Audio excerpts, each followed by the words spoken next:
Assalamualaikum warahmatullahi wabarakatuh. Salam sejahtera, namo buddhaya, Om Swastiastu. Salam sehat dan bahagia untuk Bapak dan Ibu guru hebat seluruh Indonesia. Perkenalkan, nama saya Ade Busniarti SPD. Saya mengajar di TK Dharma Loka 1 Pekanbaru, Riau. Kali ini saya akan berbagi video praktik hebat tentang program 7 kebiasaan anak Indonesia hebat menjadi guru berdedikasi sejak langkah pertama. Pengalaman mengajar anak usia dini menjadi pengalaman panjang yang penuh pembelajaran. Keberhasilan dalam mendidik anak usia dini dengan program 7 kebiasaan baik anak Indonesia hebat adalah menjadi guru yang berdedikasi sejak langkah pertama adalah solusinya. Sejak saat itu, saya berkomitmen untuk memberikan hal yang terbaik dalam proses pengajaran. Saya berusaha menciptakan yang terbaik dalam setiap proses pembelajaran. Saya berusaha memberikan pembelajaran yang menyenangkan, bermakna, dan rasa bahagia, juga menanamkan karakter sopan, santun, dan kemandirian sejak dini. Selamat menyaksikan video ini. Saya adalah seorang guru yang mengajar pada usia 22 tahun, tepatnya pada tahun 1997. Saat itu saya diterima menjadi guru TK Dharma Loka 1 Pekanbaru. Pengalaman pertama saya mengajar anak-anak usia dini menjadi awal perjalanan panjang yang penuh pembelajaran dan tantangan berharga dalam dunia pendidikan. Pada masa awal mengajar, saya menghadapi kendala dalam berkomunikasi dengan anak-anak karena sebagian besar dari mereka menggunakan bahasa daerah yang belum saya pahami. Situasi ini membuat saya harus beradaptasi dengan cepat dan semangat belajar yang tinggi. Saya berusaha mempelajari bahasa daerah tersebut agar dapat lebih dekat dengan anak-anak dan memahami mereka dengan lebih baik. Saya percaya bahwa komunikasi yang hangat dan penuh kasih adalah kunci keberhasilan dalam mendidik anak usia dini. Seiring perjalanan waktu, saya semakin mencintai profesi ini. Saya mulai belajar banyak hal dari rekan sejawat dan mengikuti berbagai kegiatan pengembangan diri. Untuk meningkatkan kemampuan mengajar, pada tahun 1998, saya melanjutkan pendidikan di D2 Fakultas Agama Islam Universitas Riau. Setelah menyelesaikan, saya melanjutkan studi ke jenjang S1 di Fakultas FKIP Universitas Riau jurusan PAUD dan berhasil menyelesaikan pada tahun 2010. Pendidikan ini memperkuat pengetahuan dan keterampilan saya dalam mendampingi tumbuh kembang anak usia dini. Sejak saat itu, saya harus berkomitmen untuk memberikan yang terbaik dalam setiap proses pembelajaran. Saya berusaha menciptakan suasana belajar yang menyenangkan, kreatif, dan bermakna. Agar anak-anak belajar dengan rasa bahagia, saya juga menanamkan nilai-nilai karakter sopan, santun, dan kemandirian sejak dini. Saya yakini pendidikan anak usia dini adalah fondasi utama menentukan kepribadian anak.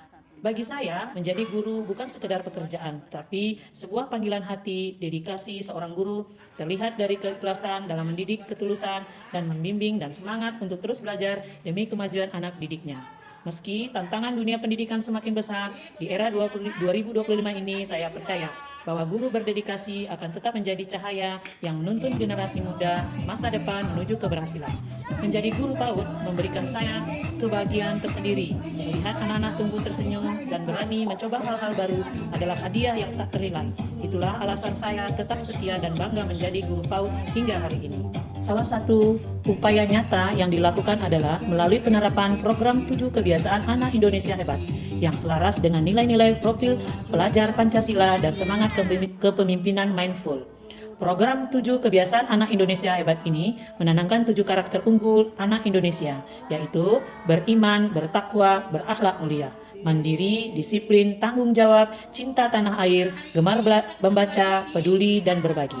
TK Dharma Loka 1 mengintegrasikan ketujuh kebiasaan tersebut dalam kegiatan belajar, bermain, dan pembentukan karakter sehari-hari dengan pendekatan mindfulness, yaitu berkesadaran penuh dalam berpikir, berkata, dan bertindak.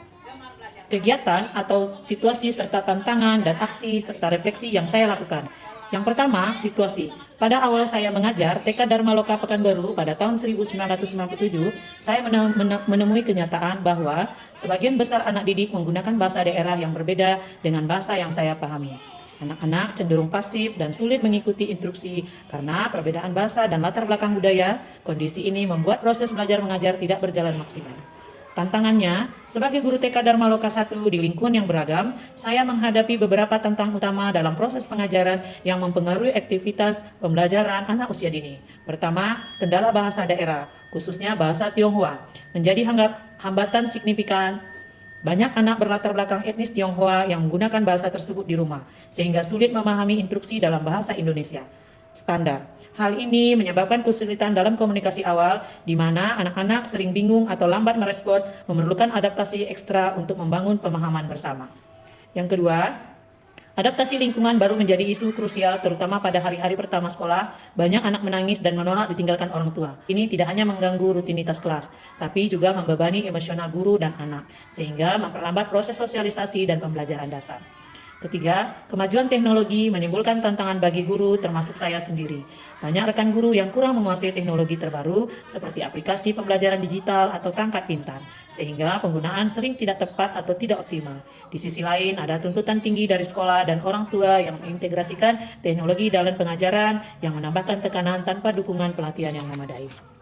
Keempat, pandemi COVID-19 memperburuk situasi dengan membatasi interaksi tatap muka.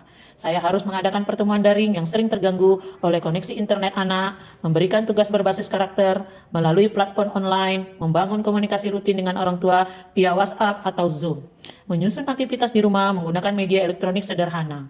Membuat video pembelajaran dasar, tantangan ini menuntut kreativitas tinggi, tetapi seringkali terhambat oleh keterbatasan akses teknologi di kalangan orang tua dan anak, sehingga pembelajaran menjadi kurang interaktif dan personal. Tantangan-tantangan ini secara keseluruhan menguji ketahanan dan inovasi dalam mengajar anak TK dan Maloka 1, mendorong saya untuk mencari solusi yang adaptif diri dengan lingkungan baru serta memahami karakter anak-anak yang beragam. Aksinya, untuk mengatasi tantangan-tantangan tersebut, saya sebagai guru TK Dharma Loka 1 Pekanbaru mengintegrasikan program 7 kebiasaan anak Indonesia hebat dalam langkah-langkah proaktif dan adaptif pengajaran dengan fokus pada kolaborasi, inovasi, dan dukungan emosional bagi anak-anak. Aksi-aksi ini dirancang secara spesifik untuk menjawab setiap kendala seperti kendala bahasa daerah, adaptasi lingkungan, kemajuan teknologi, pandemi, sambil memastikan pembelajaran tetap efektif, inklusif, dan berbasis mindfulness. Saya tidak hanya mengandalkan pengetahuan diri sendiri, tapi juga memanfaatkan sumber daya eksternal, internal, langsung, dan prinsip-prinsip 7 kebiasaan anak Indonesia hebat untuk membangun karakter anak yang proaktif, mandiri, dan peduli. Berikut adalah elaborasi aksi yang saya lakukan yang terintegrasi dengan tantangan utama. Pertama, terkait kendala bahasa daerah, khusus bahasa Tionghoa, saya mengambil langkah konkret dengan belajar bahasa daerah tersebut agar dapat berkomunikasi langsung dengan anak-anak dan orang tua sambil mengintegrasikan kebiasaan 5 cinta tanah air dan 7 kebiasaan baik anak Indonesia hebat. Yang kedua, mengatasi adaptasi lingkungan baru dan separation anxiety. Saya menggunakan metode bermain sambil belajar seperti bermain peran, lagu daerah, gerak dan lagu, dan mempererat hubungan dengan anak-anak yang dihubungkan dengan kebiasaan bermain dan berakhlak mulia, kebiasaan 2 mandiri, kebiasaan yang ketiga disiplin. Misalnya, saya merancang permainan peran bertema keluarga besar, di mana anak-anak berpura-pura sebagai anggota keluarga yang saling mendukung, diintegrasikan dengan lagu daerah seperti gundul-gundul pacul dan dimodifikasi dengan elemen Tionghoa untuk inklusivitasnya. Menghindari kemajuan teknologi, menghadapi kemajuan teknologi dan kurangnya penguasaan, saya mengikuti pelatihan dan seminar PAUD untuk meningkatkan kemajuan pedagogik dan komunikasi saya yang selaras dengan kebiasaan gemar membaca, integrasi teknologi dengan 7 kebiasaan anak Indonesia hebat. Saya aktif mengikuti webinar dan kementerian dan seminar lokal tentang integrasi teknologi sederhana, seperti penggunaan Canva dan visual literasi serta Zoom. Keempat, selama pandemi yang membatasi interaksi dengan tatap muka, saya mengoptimalisasi dengan kunjungan langsung ke rumah satu persatu anak didik untuk memastikan kontinuitas pembelajaran dan dukungan emosional diintegrasikan dengan kebiasaan, yaitu tanggung jawab, keterlibatan orang tua dalam 7 kebiasaan anak Indonesia hebat.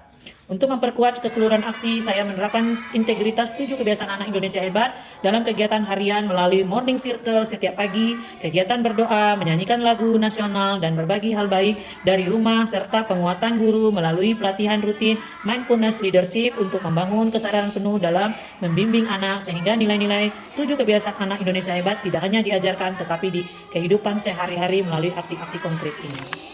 Pengalaman tersebut saya belajar bahwa menjadi guru PAUD bukan hanya awal mengajar, tapi juga soal membangun jembatan hati dengan anak-anak. Perbedaan bahasa dan latar belakang bukan hambatan, melainkan kemampuan untuk belajar, memahami keberagaman. Saya semakin yakin bahwa dedikasi guru terlihat dari kesediaannya untuk terus belajar, beradaptasi, dan menciptakan pembelajaran yang bermakna bagi setiap anak. Ini saya selalu berusaha menghadirkan suasana belajar yang menyenangkan, penuh kasih, dan menghargai setiap keunikan anak didik saya.